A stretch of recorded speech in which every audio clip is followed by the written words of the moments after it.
Bonjour et bienvenue à tous. J'espère que tout le monde va bien. Aujourd'hui, je vais parler de pizza diététique.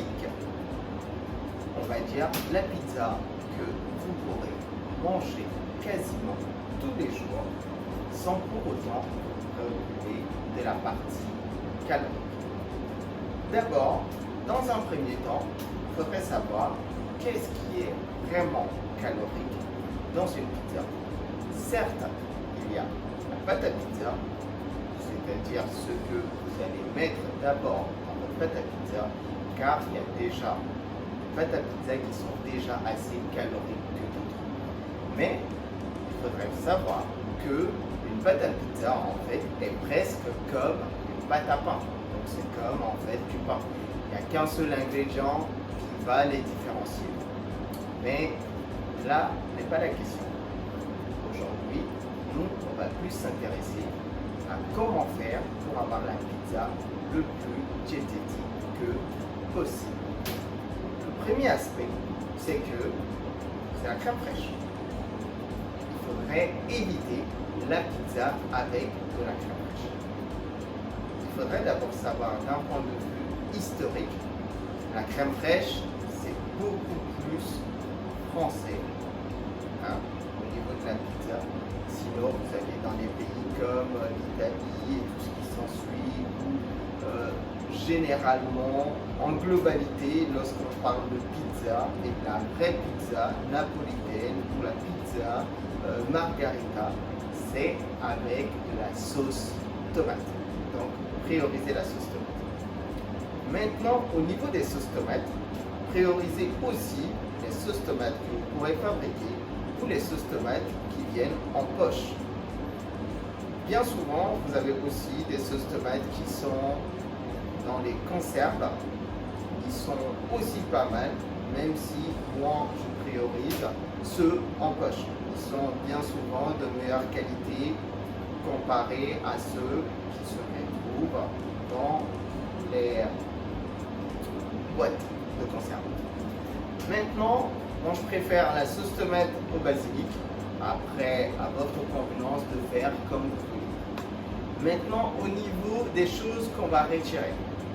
Le premier, c'est le fromage. Ça, c'est pas, voilà, c'est pas un scoop. Le fromage, même s'il existe des fromages de bonne qualité qui sont bien souvent plus, peu caloriques et tout ça, mais lorsqu'on parle de très peu de calories, le fromage, il faut le retirer. Il faut le retirer et vous allez voir, on va le fabriquer ensemble. Vous allez voir que la pizza, visuellement déjà, elle en jette, en fait, et on pourra faire vraiment une bonne pizza sans pour autant qu'il y ait le fromage. Tout dépend après tout de votre pâte. Lorsque la pâte elle est bien faite avec une bonne sauce tomate, il faut prioriser les légumes et le tour est chaud. Laissez la magie opérer. Là, je vous montre, on le fabrique ensemble, on les garde et vous me dites dans les commentaires ce que vous en pensez. Est-ce que vous voulez qu'on mette plus de légumes ou pas? En fait, à vous de me dire dans les commentaires. Allez, à tout de suite.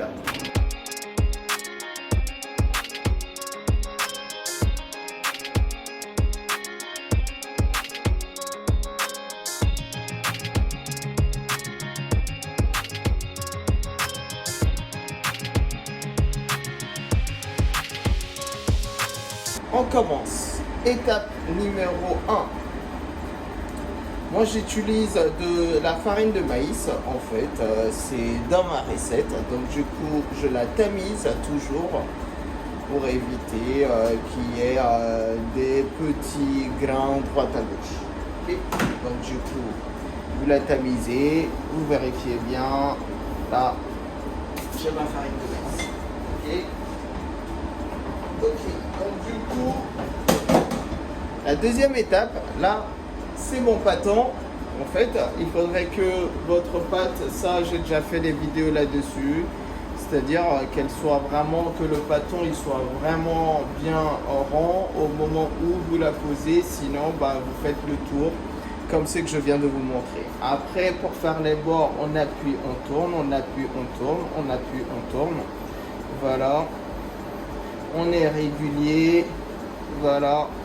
Là, c'est bon, on a déjà fait nos bords. Après, en moyenne, c'est 1 cm. Vous pouvez y aller à 1 cm et demi, voire 2, tout au plus. Sinon, ça va vous faire des très gros bords. En fait, moi, je pense que 1 cm, c'est largement assez. Vous étirez. Là, c'est bon. C'est vraiment bien étiré comme ça. Après, vous tournez dans ce sens-là. Vous la reprenez dans l'autre sens. Vous tirez. Là, on va faire un 30 cm.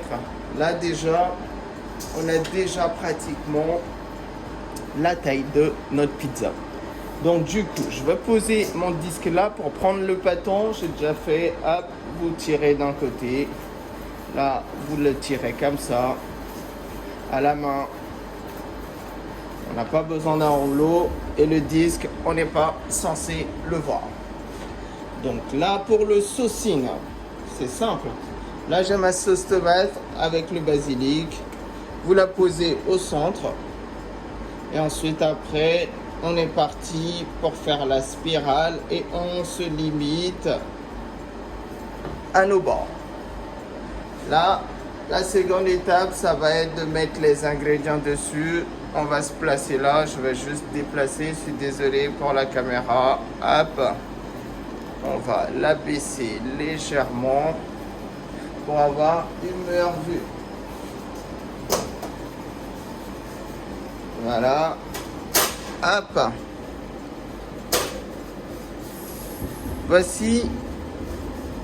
Hop. Notre pizza. Maintenant, on va passer à l'étape de mettre les ingrédients. Là, je mets des oignons,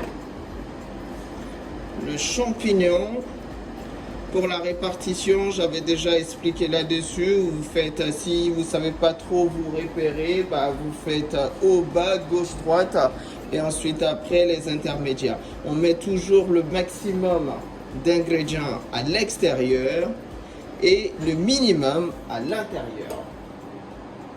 Pour ne pas trop alourdir le centre, vous faites une bonne répartition des ingrédients. Là, on a les olives, hop, et puis on met un peu de tomates fraîches. Voilà.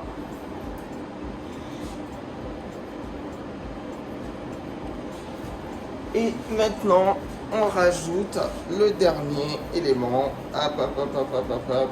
On met des herbes de Provence. Et le tour est joué.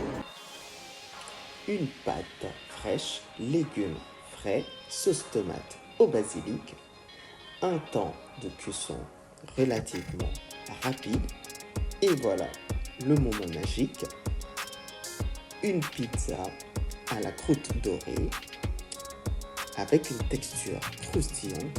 Vous pouvez voir l'explosion de couleurs et de saveurs qui se superposent. Les ingrédients ont atteint leur apogée de saveur. Il reste juste qu'à savourer chaque bouchée. Allez, à bientôt pour de tests.